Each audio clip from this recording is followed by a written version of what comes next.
In the event that the usefulness of a pickup truck is interesting to you, however well-known models, for example, the Chevy Silverado and the Portage F-150 are too large or too costly, the 2025 Hyundai Santa Cruz may be exactly what you want. This minimal pickup depends on the Tucson Hybrid, yet its 4-foot truck bed makes it more functional for pulling massive things. For example, trailblazing bicycles or a yard of mulch for your bloom beds. A 191 HP 4-chamber is standard and can be had with front or all-wheel drive.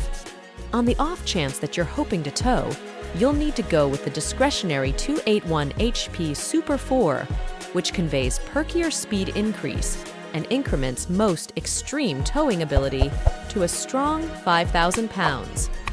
At the point when it's not doing truck errands, the Santa Cruz delights with a refined ride, a calm, attractive lodge, and a lot of helpful comfort and tech highlights.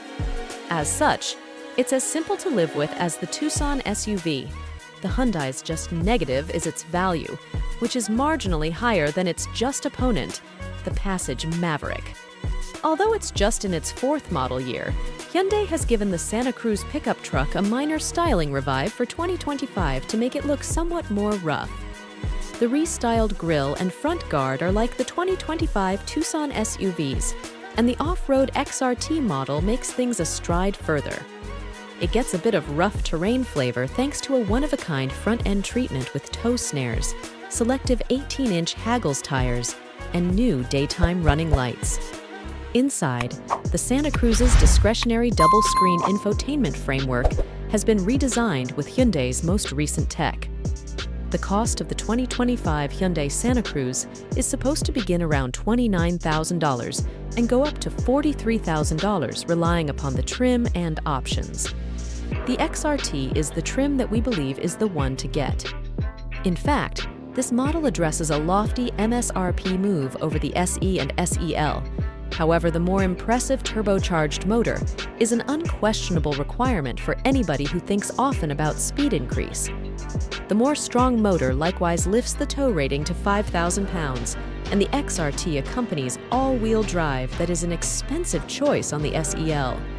There's a rough-looking gear to elevate the stylish and dull chrome trim as well. There are 2 powertrains accessible for the Santa Cruz, with the motor decision chosen by the trim. The SE and SEL fit a 2.5-liter 4-chamber, making 191 drive and 181 pound-feet of force that movements through an 8-speed programmed transmission. At the point when we tried a similar engine in the Hyundai Tucson SUV, on which the Santa Cruz is based, we found the speed increase lazy. The Evening XRT and Restricted Manages accompany a turbocharged 2.5-liter 4 with 281 ponies and 301 pound-feet, figures much more qualified to metropolitan driving. This motor gets an 8-speed double-grip transmission. All trims aside from the SE can be had with all-wheel drive. The Santa Cruz is more limited and lower than bigger opponents from the average-size truck class, which makes it simpler to move in and out of town. The first in class, restricted model we drove exhibited the truck's refined ride and light-footed handling. While we haven't tried a Santa Cruz with the base motor, our involvement with the precisely comparative Tucson SUV demonstrates pokey speed increase. In our tests, it was able to reach 60 mph in 6.0 seconds.